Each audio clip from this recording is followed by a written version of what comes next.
Okay, I'm wondering if we should make a start and other people can join us in the next few minutes. So hello everybody, welcome back. It's nice to see so many people again.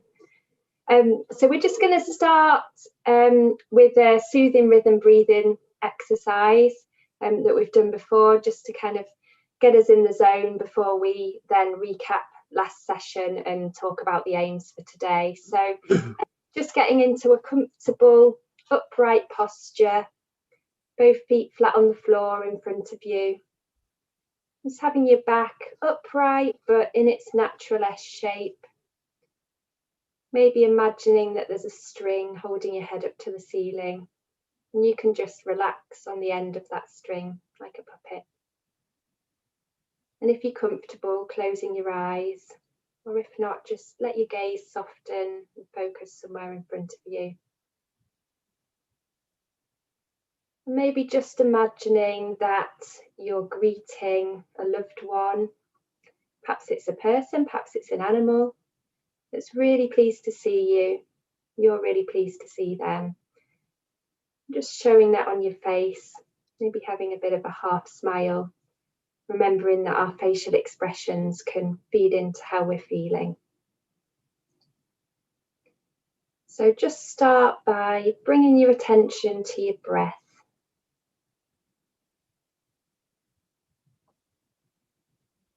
So you might notice your breath, the feeling of the air going in and out of your nostrils. Perhaps the cool air going in and the warm air going out.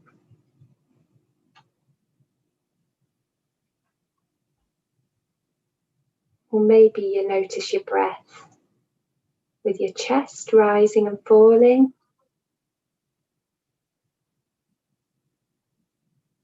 Or even lower down, perhaps your abdomen going in and out.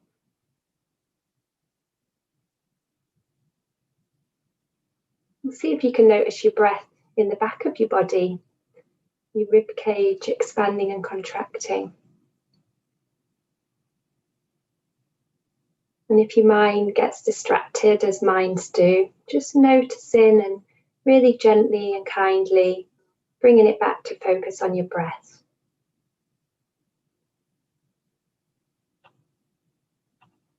And just getting into a rhythm that's comfortable for you.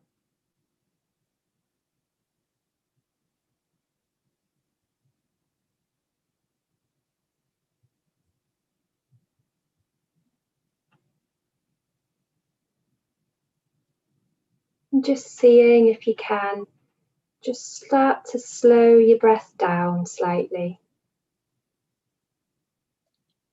Perhaps lengthening your out breath and deepening your in breath.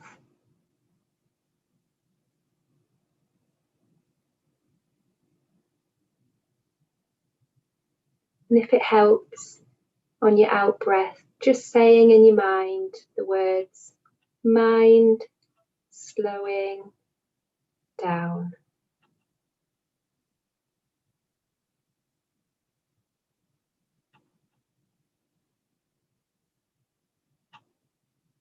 And again on your out breath, body slowing down.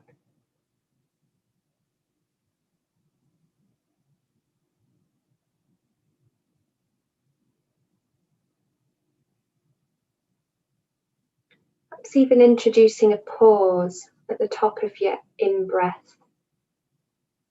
Just a second and holding it, and then gently letting it out.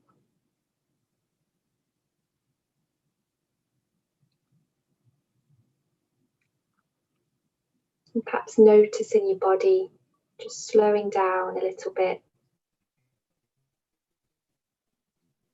Feeling a bit heavier, sinking back into your chair. Feeling your feet a little bit heavier on the floor.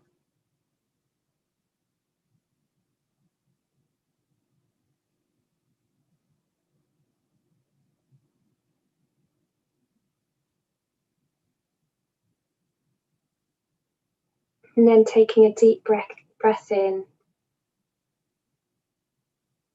And a long breath out.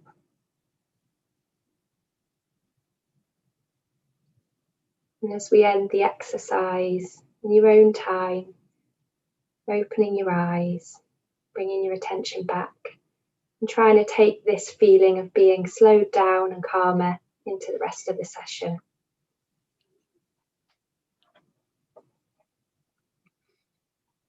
Okay. Do you need me to share my slides, Lee? Yeah, if you would. Okay.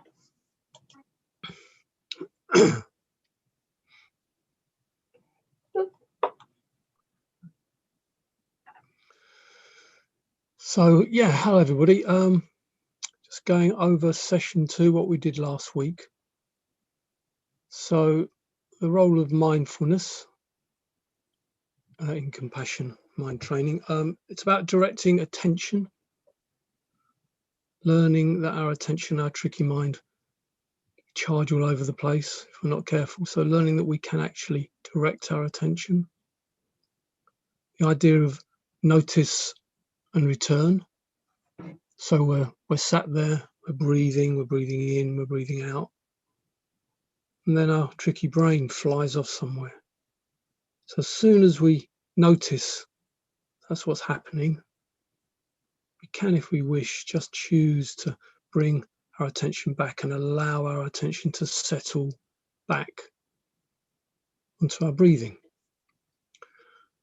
And also the idea that we're not our thoughts and our feelings. They're important, really important information about us in the world, important information about what's going on for us, but they are not us. And then the different types of emotion, we looked at the emotional regulation systems, we looked at the soothing system, we looked at the drive system, and we looked at the threat-based system, and how it would be a good idea to have them all in balance, but often one of them will dominate. And if it's the threat-based system, it can lead us into negative loops. Then we spoke about the impact of COVID and how that can trigger the threat system in us. Well, it has triggered the threat system in us and what we might be able to do about that. And then we spoke about the 3 flows of compassion. Compassion from us to ourselves, compassion from us to other people, and then from the world, from other people to us. And that all of these are important. A lot of what we're doing here in this course is about developing our own ability to be compassionate to ourselves. And then the role of wisdom, strength, and commitment. We need all of these things. We're going to develop that idea a bit more today, I think. We need all of these things. If I'm walking along by a raging river, I see somebody drowning in the river, I may be moved to help them, to go and do something about them, their situation, about their suffering in the river. But if I can't swim, it's no point me jumping in. I need the wisdom and the understanding also. So that was last week. Has anybody got any questions about last week? Did anything come up for anybody that they felt they needed to talk about or bring to the group today? We got the chat up on the side so we can maybe see if anybody does have anything. I can't see it whilst I'm sharing. Oh, can't you? No. What should we do about that? Should we take that off for a sec? Should we take it off for a sec just in case anybody does? Yeah. So if anybody does have any questions, just type them into the message and we'll answer them. So that the whole idea, this is session 3, so we're sort of getting halfway through. We're looking to bring in different strands, and then we go over and over a few things and hopefully develop the ideas too. I'm gonna have a sip of water because my voice is a bit sore today.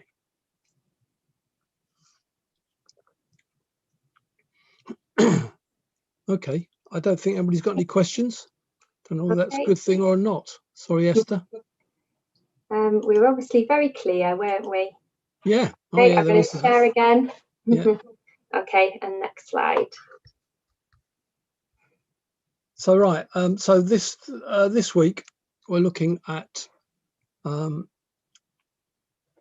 attributes of compassion, the barriers, what gets in the way of being compassionate, understanding our self-critic.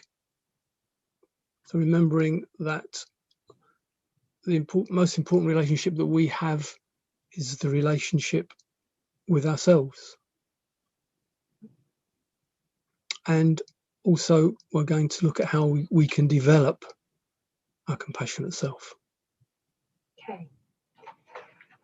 So moving on to the next slide, I'm going to talk a bit about compassionate attributes. So based on years of research, they would you mind going on mute, Lee? I think there's an echo. I can hear myself. Sorry. Yeah. Thank you. Yes, these based on sort of decades of research have pulled together the various attributes of compassion, things that we can teach ourselves and pay attention to in order to be compassionate. And these are split. So we've got the first psychology of compassion, which is here. And then in a future session, we'll talk about the second psychology of compassion, which is often the individual skills that we might need to pay attention to. But this is a general, the kind of qualities that we need in order to be compassionate. So first of all, we need care for well-being. We need to actually care, wish ourselves well, wish others well, and actually kind of mean that. Then we need sensitivity to distress. So remembering that the definition of compassion is about noticing distress and then having a commitment to alleviate or prevent it. So sensitivity to distress, how do we create conditions where we do actually notice if we're struggling or if others around us are struggling? It's something when talking with workplaces about compassion, we need to pay attention to. How do we create an environment where we can pay attention to each other's distress? And then sympathy is another core quality, and often in healthcare we're almost discouraged from having sympathy. It can get confused with having pity for somebody, but in this context, sympathy is referring to actually being moved by distress, because it kind of linked with empathy below. Empathy is about kind of understanding the other person's perspective or understanding our perspective and being able to identify with the reasoning. But you know, somebody that's labelled as a psychopath may have very good empathy and understand that if I hurt your mother, that's probably the best way to hurt you. But sympathy is actually about being moved by that connection and that empathy, and that then driving this care for well-being. So really important part of compassion. And then non-judgment, obviously, that's something we've talked about in the cycle of mindfulness, that it's about not judging experience and just being able to be accepting of it, but also, yeah, not judging ourselves and just accepting kind of what comes up.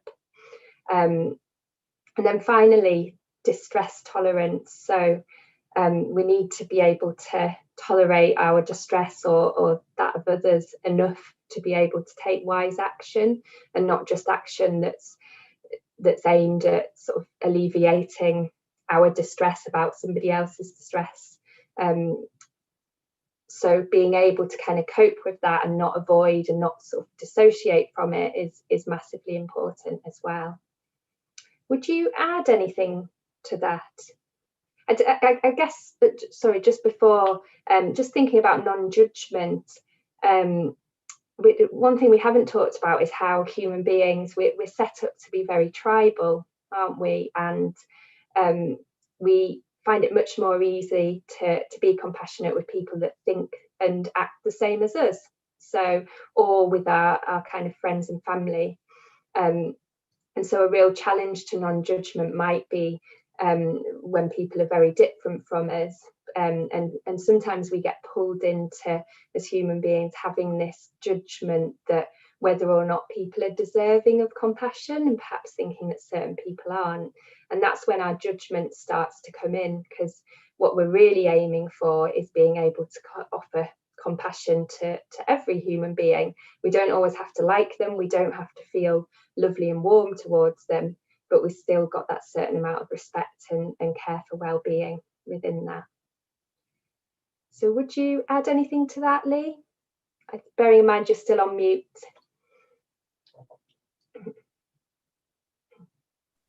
No, nothing to add. Short and sweet. Do you want me to move on to the next slide about the barriers? Okay. Well, this isn't very smooth, is it? Oh, and one thing I've forgotten to talk about is that all of these ideas are infused with a level of warmth, because that's what helps translate it into actually having kind of emotional meaning and helping us make the emotional connection within that. So approaching situations with a level of warmth infused throughout all of these things. Okay. Do you want the whole of the slide? Yeah, you may as well.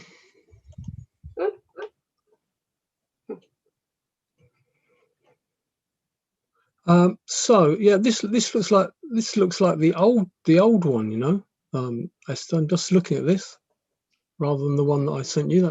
That's strange. Anyway, do we need to change this one?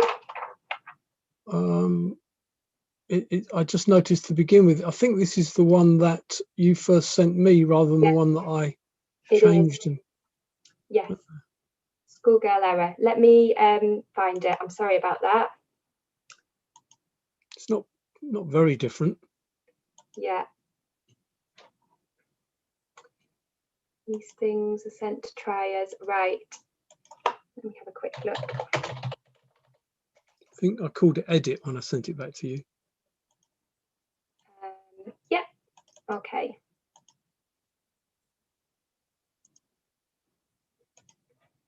So, aha. Yes, I have it. Let me, sorry about this.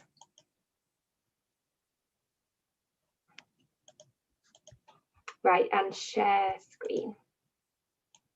Oop. Working out what's the right one now, isn't it? There we go. There you go. Sorry. Yeah. So fears, blocks, and resistances. So what might stop us? What might lead us to not want to be compassionate to ourselves or to anybody else? Well, the first one is the idea that it's a weakness in some way, that it's self-indulgent, selfish, you know, pink and fluffy. It's to do with kindness. It can make us vulnerable. People might take advantage of us. I work in a prison. A lot of guys there struggle with this because their anger as an emotion makes them very powerful. They feel powerful when they're angry. And when I first introduced the idea of compassion to them, a lot of them might feel that compassion is something that will make them vulnerable. But we remember that compassion is it's a motivation, and it's about gaining enough strength and resilience to turn towards our pain. So that's where the courage comes in. Remember that, it's about courage. So another idea perhaps is letting ourselves or others off the hook. Do you deserve to be compassionate?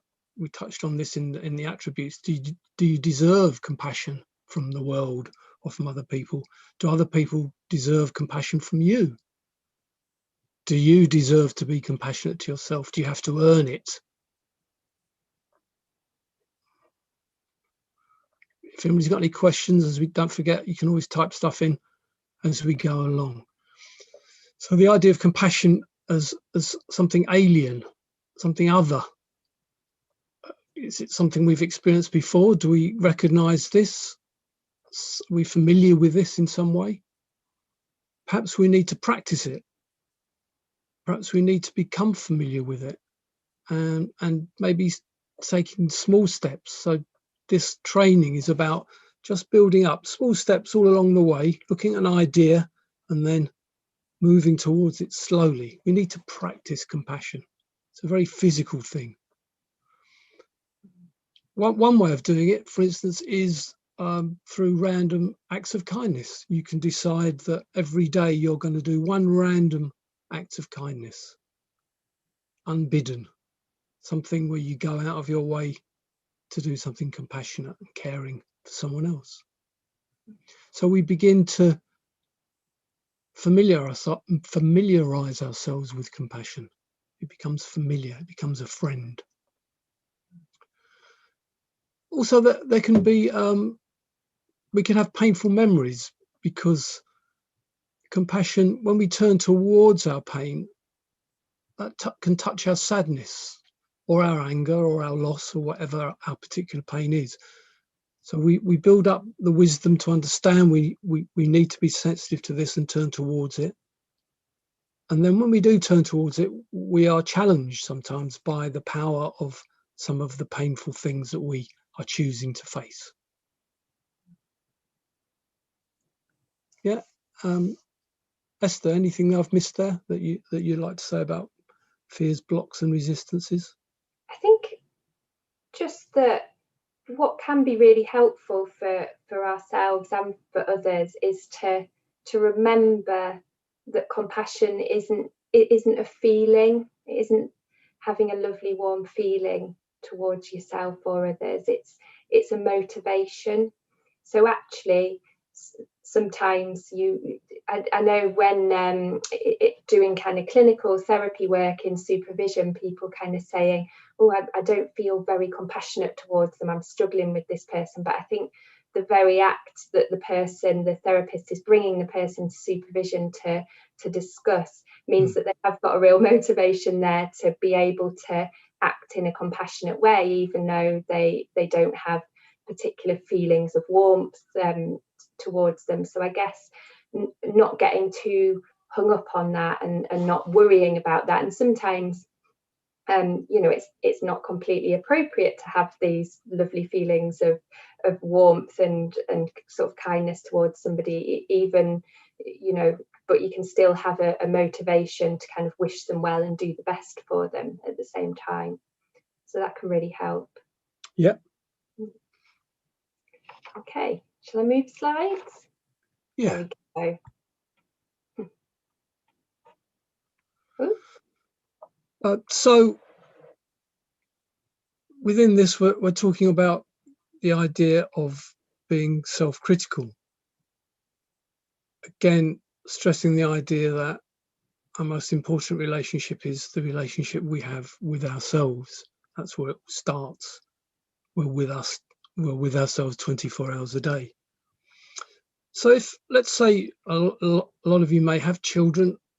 Imagine if you have a child, if you had a child, if you don't have children, or imagine you had to choose a school you were going to go to when you were a child.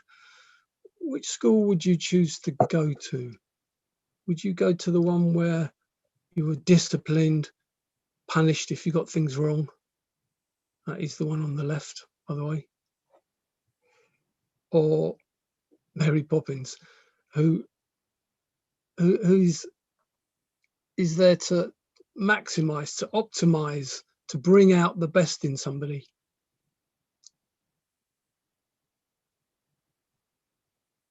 Which one would you choose? I mean, is there a choice? Is there anybody that would choose I suppose there are people that would choose the discipline, the punishment. But the idea is that we carry around with ourselves all the time our own self-critic, often without realizing it. This often happens to people that are traumatized, abused in some way, have difficult attachment relationships when they're children. They end up somehow being their own self-critic. An instance of this, we were talking about this before. So I forced myself to watch the first two presentations just to have a look and see how it was coming across. And of course, before I realized it, I was focusing on all the negative things. A number of times that I said, a number of times, blah, blah, blah, rather than looking at the whole picture. So it's a habit that we can easily get into. And particularly if we have a difficult childhood, if we're subject to trauma at any point in our lives, this can be what manifests. So which school would you rather go to? You have intuitive wisdom. Within you, there is that wisdom that we're looking to free up. And the critic somehow does that to the wisdom, puts it in a box and squeezes it in. We're looking to be creative and to be free and to be allow ourselves to get in touch with that intuitive wisdom. Anything, Esther, you've got to add to that? No, I don't think so. No, I'll move on to the next slide, shall I? Okay.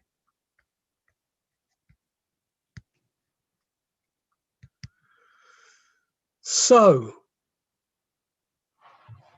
here's a table of things. There's the shame-based self-criticism. There's the compassionate self. So the shame-based self-criticism, it's about condemning and punishing things we do wrong, how bad we are for doing it, rather than focusing on our desire to improve and how we can get better. So in that way, it's backward looking rather than emphasizing growth. It's about condemning, punishing. It can focus, the shame-based, the critic can focus on anger, frustration, contempt, disappointment,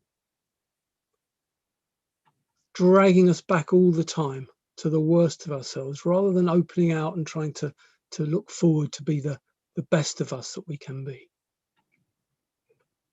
So again, focusing on deficits, things that are wrong, things that are missing.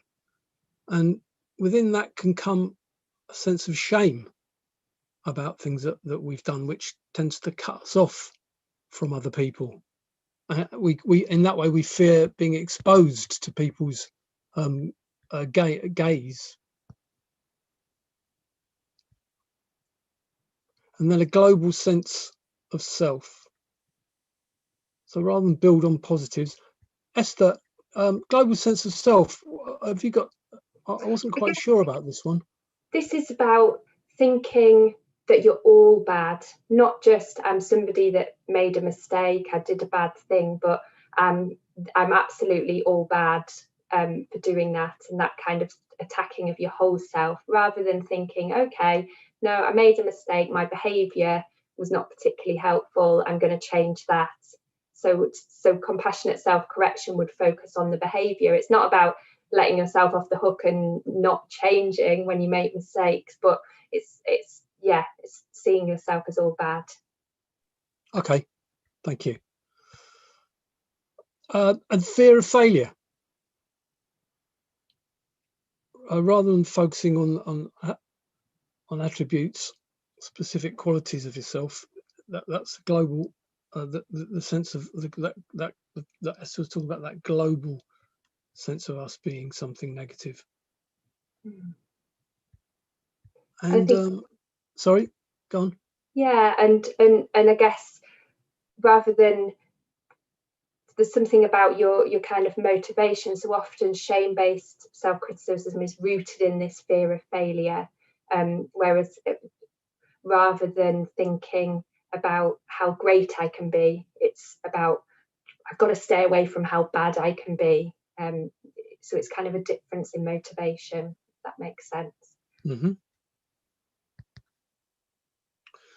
And then the last one, the idea of withdrawal again. So rather than engaging, which helps us into the soothing system, that connection to other people that is soothing, that shame-based stuff tends to cut us off from other people. So it's like, the idea of tough love,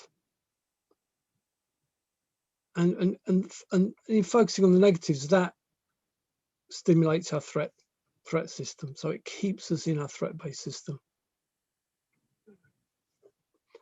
But there is a purpose to the critic. I mean, the critic is there, particularly in the work that I do with people.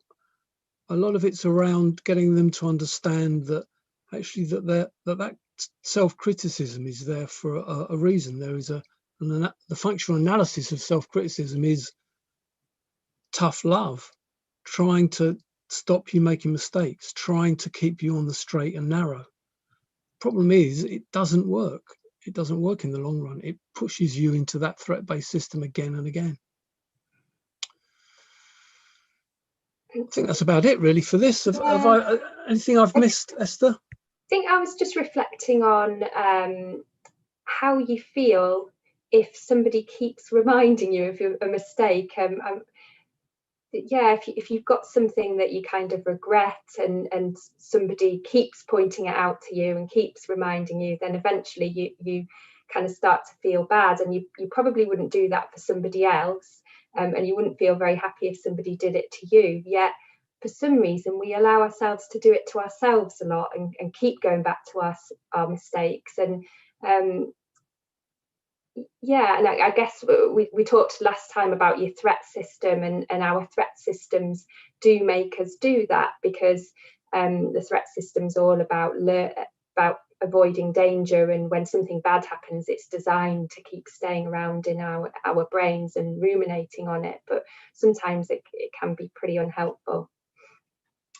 Okay, I'm going to stop sharing now, and just going to have a bit of a think about how a sort of functional analysis, understanding the reasons behind our self-critics. So an exercise I'm hoping you might be able to join me in is just to think about that. So I just want you to imagine a recent situation where your self-critic has jumped in and you've sort of really beat yourself up about something. Just take a minute or so just to think of that. Maybe it'll come to mind quite quickly.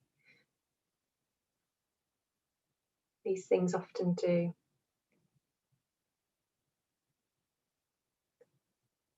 And just if you can try and bring to mind some kind of image of your self-critic. So it might not be a really clear image, but a bit of a sense of them. Maybe they're bigger than you, maybe they're smaller. What are their kind of features?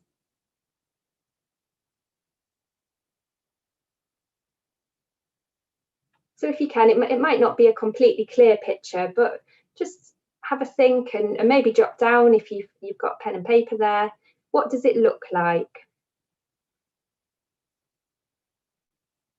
Is it something sort of towering over you, pointing a finger like mine?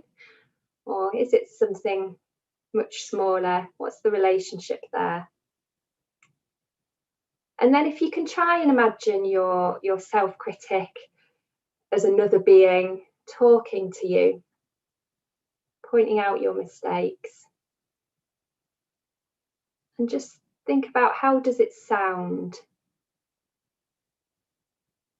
What's its voice tone like?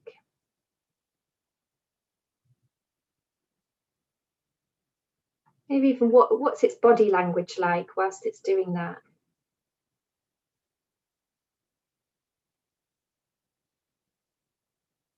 And what kind of things is it saying to you?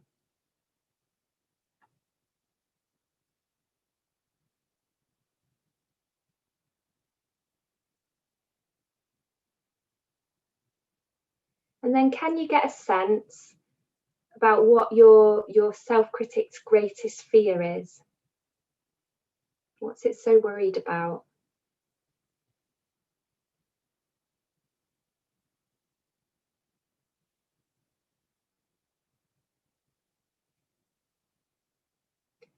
And what does it feel about you? How does it feel towards you?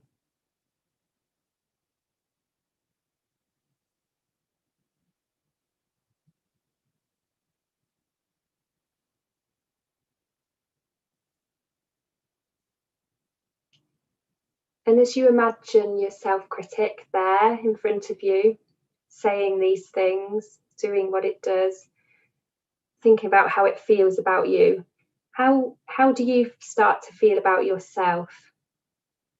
So what are you thinking and feeling now about yourself?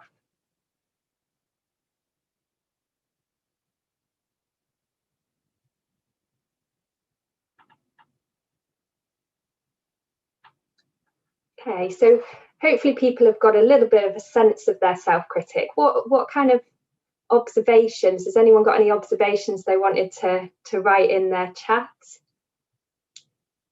I know for me, it sort of changes every time, but tends to be a kind of towering figure with a finger pointing, telling me how rubbish I am, that the greatest fear is that I'm going to make a mistake and people aren't going to like me. And so it's there to try and help me manage that. And it tends to sound quite aggressive, really, and condemning. And when I think about it too much and it's in action, I tend to feel quite small, really, in myself. Has anyone got anything that they want to share? Oh, thanks, Anna. Realise my self-critic's driven by fear. I've not thought about it like that before. It really helped me, enabled me to feel quite sorry for it. So perhaps the start of some compassion there as well towards it. Anyone else?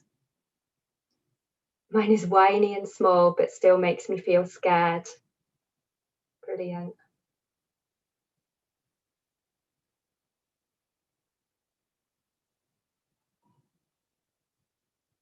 How about you, Lee? Did you get a sense of yours? Yeah, I have a very close relationship with my self-critic. I have done for many years. I think that was great from Anna, that thing about realizing it's driven by fear. It can be there's some more coming in here. Something bigger than me, staring, sniggering, and making comments. Sniggering, yeah. To my failure. Yeah, that's brilliant, guys. That's exactly it. It's really listening, because it's quite subtle, this. So what I've noticed is it is possible to change. For me, it's been possible to change my relationship to my self-critic, so it becomes lighter and less toxic. It can have less power over me. It'll always be there, because some of the work I do is about what would somebody fear if they didn't have. You're going to get onto this, Esther, in a minute, about what they might fear if they didn't have the self-critic. So how could you fear something that's making you feel scared? How could you? Well, it's because it's there. It's trying to help you. Okay, excellent. It's thinking about that kind of disappointment gap that we have as human beings between our desired selves and the selves that we often find ourselves with, but thinking, why does it have to be self-attacking rather than just disappointed with the situation? But it seems that self-attacking is often a go-to strategy. So it's big, soft, close to me, so subtle and hidden as kindness to make you better, but then also shuts you down. So yes, something about the impact of making you withdraw and shut yourself down. I think that's really interesting there, Ros. It's because sometimes the critic is very clever, so it won't just come out as like a monster going. It will sort of like inveigle its way in and just like subtly undermine and subtly make you feel a bit odd. So great point there. Yeah. So thinking overall as a sort of judgment, do you think, does your critic have your best interests at heart or not?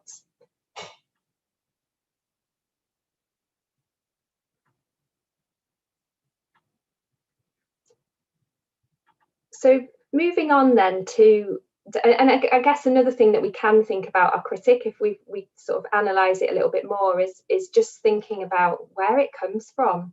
Who does it sound like? Often we internalise the voices that we've had in our past, I know definitely at times if I hear myself criticising myself out loud, I think, wow, that's been a lifted phrase from my early life of one of my family members, and we all do it. As Vanessa saying, mine kind of directs me if I listen to it to prove itself right in its negativity. Yes, and it can be such a challenge not to listen to it, can't it?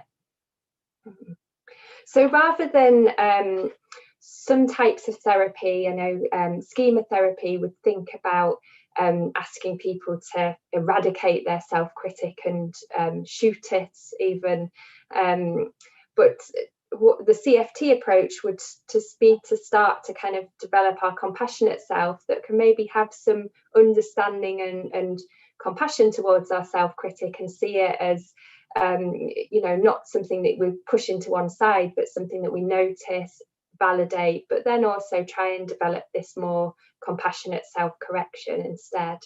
So moving on, I was hoping that we could now try and imagine our compassionate selves. So perhaps drawing on a time when we think we've behaved quite compassionately towards ourselves or maybe to other people. And just drawing on that experience. So the starting point for that is always to engage in our soothing rhythm breathing. So thinking about your posture, just like we did at the beginning, getting yourself into kind of a comfortable upright posture, both feet flat on the floor, imagining a string holding a head up to the ceiling, and just thinking about that soft, warm facial expression, maybe a kind of half smile, just letting the corners of the mouth lift slightly at the edges. And if you want to, closing your eyes, or if not, just focusing somewhere in front of you. And bringing your attention to your breath.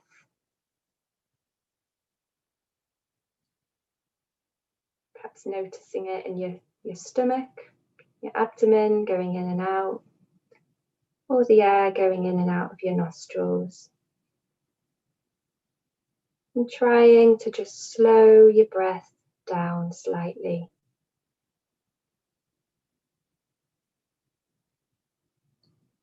Just resting on a pace that's right for you.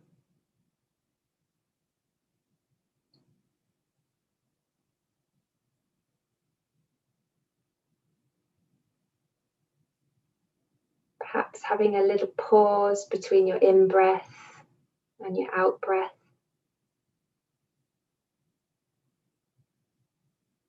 And if it helps, saying the words in your mind on the out-breath, mind slowing down.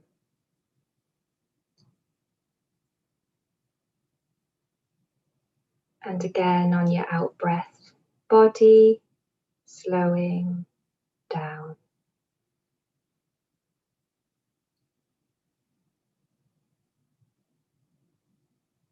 Just bringing to mind those qualities we talked about last time of wisdom. So knowing that we're all just trying our best. We're living in bodies and have brains that we didn't choose. And sometimes they can be tricky.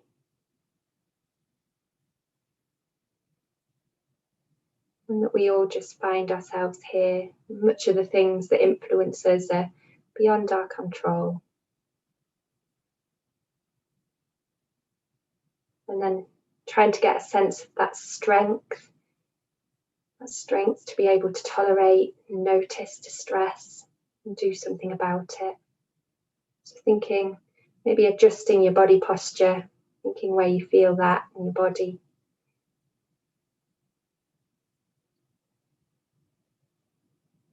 And then getting a sense of the commitment that you have to being more compassionate and taking wise action. So perhaps noticing where you feel that in your body, perhaps your heart, your stomach. And then just imagining seeing your compassionate self, this image that you have just in front of you. Perhaps giving you some guidance on a recent situation. Really trying to connect with what's its greatest wishes for you. What does it want?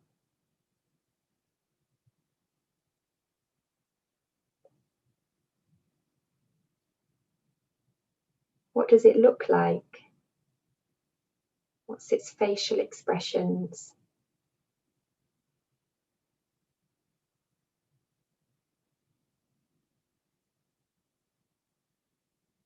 What's its size in relation to you?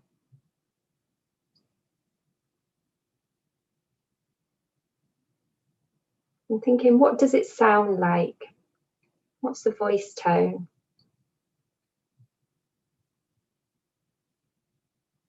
And what kind of things is it saying to you?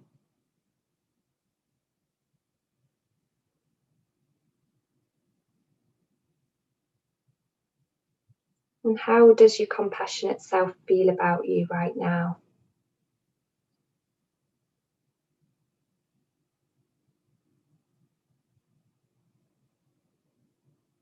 And then as you listen to your compassionate self and look at it, what do you think and how do you feel? Maybe noticing how you feel in your body. And how are you feeling about yourself?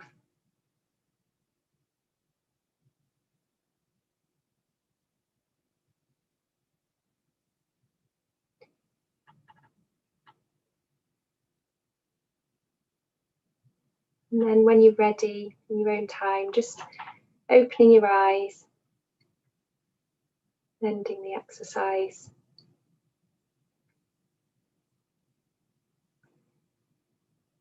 So I don't know whether people got a little bit of a sense of their compassionate self, perhaps first in their own body and then kind of as an external being. What did people notice?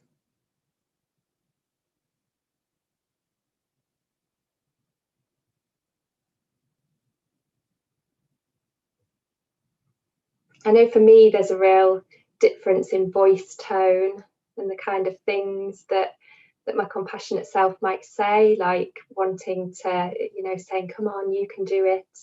And one mistake is only one mistake. You're trying your best. It's not your fault. You can do this.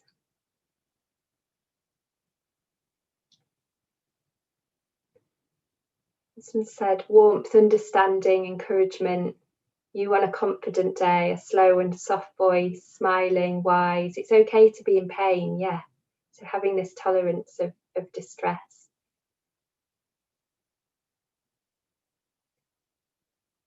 I know at times I've had a vision of my compassionate self as being kind of a bit of a knight in shining armor that's got that feeling of strength that comes in and kind of says, it's okay, you're going to be all right. It's really helpful.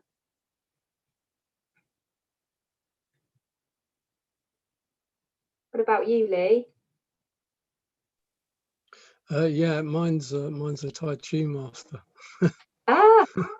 Yeah, soft but very strong, and unassuming, but with presence. And I guess you can play around with this imagery in your mind. Sometimes you might act and sort of become your compassionate self, or other times it might be that you have more of a compassionate other that's kind of speaking to you. So what have people learned from this exercise? Is there any comments? Overall, do we think, how does the compassionate self vary in its greatest fear or wish for you compared to the self-critic?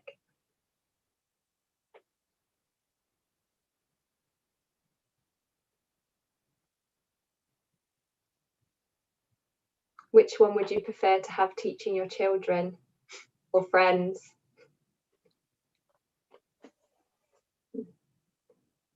Your cheerleader. Excellent. Somebody said my compassionate self is my cheerleader. Brilliant. You all need a cheerleader.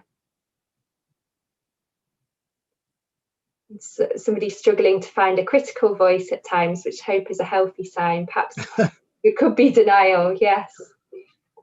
It's trying to catch it, isn't it? It's developing our mindfulness of it as well that can take some of the sting out of it when we have the mindfulness.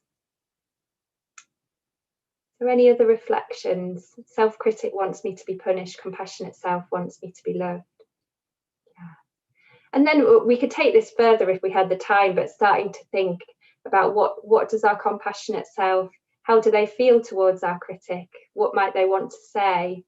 You know, and often trying to, and if we're doing this in therapy, we might be trying to develop somebody's ability to kind of validate and say, it's okay, I can hear you, I know where you're coming from, but let's try and approach this in a different way and still get the same outcome.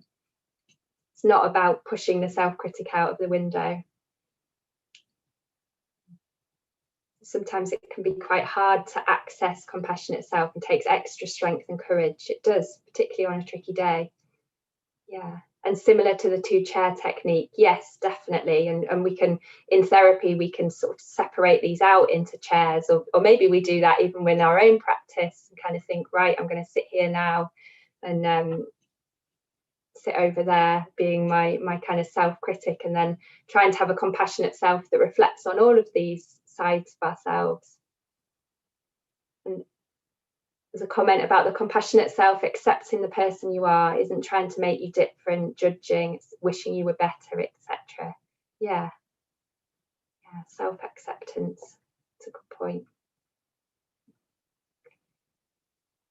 So I think, are we going to move on to a ending on a kind of bringing it all together and having a compassion to self exercise, unless there's any more comments, or you wanted to make any comments, Lee? No, I'm all right. I'll just bring it all together, really. Another comment coming in there. Being biased, passionate voice being biased, not quite trusting it yet. Okay. Yeah. Well, just listening, really, noticing. So should we? Sorry, Esther. It can feel strange at times, can't it? Particularly when it's a new way of approaching things, and sometimes we're sort of faking it till we're making it at times when we're trying to introduce this practice, especially when we've listened to our self-critic for so long. Yeah, so I think that's it, really. So, I mean, what we've looked at today then has been an awareness of the difference between self-criticism and self-correction. You know, that critic versus the compassionate way. And it's that back to how it's to do with having a positive relationship with ourselves, a compassionate one. It's like using ourselves as a secure base, as a safe haven, somewhere where we can go, where we feel okay, rather than in our threat system where our critic exists. But it's listening to that critic and understanding that that critic's there for a reason, not trying to fight it or destroy it, because that will just push us further into our threat-based system. So remembering that it's old brain, new brain, remembering that we're taking small steps here, that we need to practice all this. People here are talking about, like, don't quite trust it yet, not sure about this. Well, yeah, that makes perfect sense to me. Why would you trust it? Listen and get to know it and take small steps. Notice and return is you know, notice the threat system, return to your breath, return to the compassion. And we talked about the idea of the courage to turn towards the suffering, and people are talking about that when they're typing their notes. The courage to turn towards the suffering, and the strength to tolerate the pain, and the wisdom to know what to do for the best. Anything I've missed there, Esther? No, I think that sounds okay. Right. Yeah. So today, that's what where are we? We've got 5 minutes left. So today we're adding bits and we're bringing bits in and we're going over bits, and we'll do the same for the last 2 sessions. We'd like to finish today with doing a kindness and compassion to self exercise. And then we'll finish like we always do. We'll finish with this, and then we'll open our eyes and say goodbye, basically, and then hopefully we'll see you all next week. Okay, so the other thing I want to say is to remember that if you, this is a sort of a taster, an introduction to compassionate mind and compassion focused therapy. There's so much on the web. This is all Paul Gilbert stuff. We've learned from Paul Gilbert and the people that have learned from him. If you put Paul Gilbert into YouTube, if you go online and look for compassionate mind, loads of good stuff out there. Look for the Compassionate Mind Foundation and Paul Gilbert. That's the good stuff, and everything comes from that, really. And particularly if people have noticed things about self-confidence that's kind of come up here, there's a really good book, Mary Welford's Compassionate Mind Approach to Developing Self-Confidence, something along those lines. But if you Google Mary Welford Compassion, she's got a great book as well that really pays attention to this stuff. Yeah, the Compassionate Mind Foundation is a website, and it has lots of links there, doesn't it, to stuff that it is connected to it. So go to that for a go-to place. So let's finish then with an exercise with practicing compassion.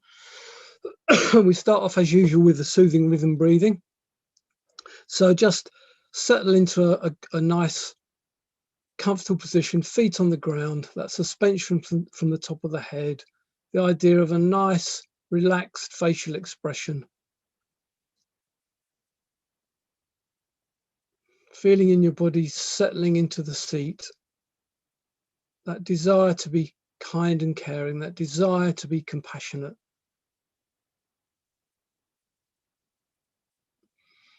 Just allow your attention to settle on the sensation of the air moving in and out of your body.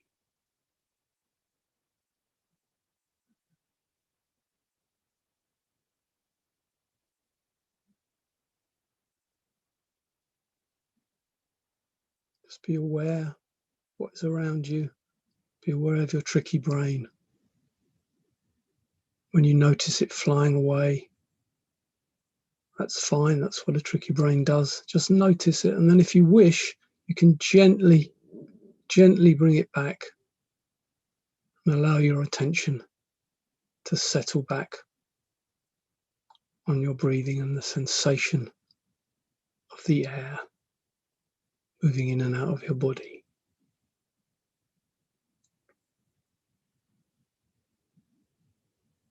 And then I'd invite you to repeat in your head what I say out loud.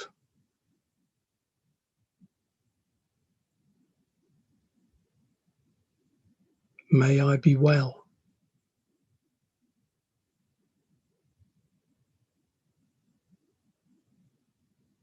May I be happy.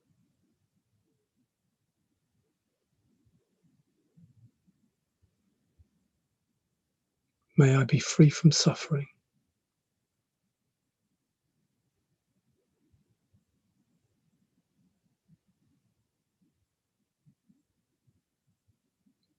May I be well.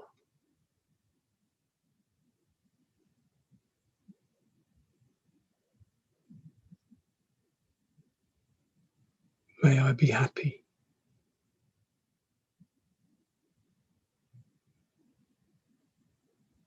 May I be free from suffering.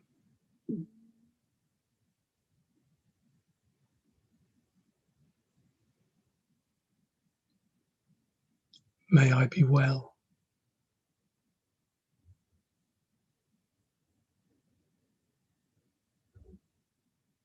May I be happy.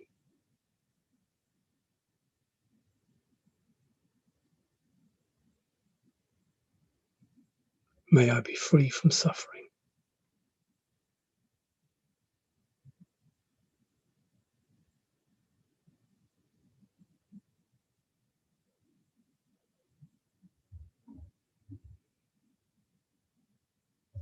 Take a nice deep breath in. Breathe out and open your eyes. And then take that feeling into the rest of your day. And see you all next week. Thank you very much. Thanks, Lee. Bye-bye. Thanks, everyone. Bye. Bye. Bye.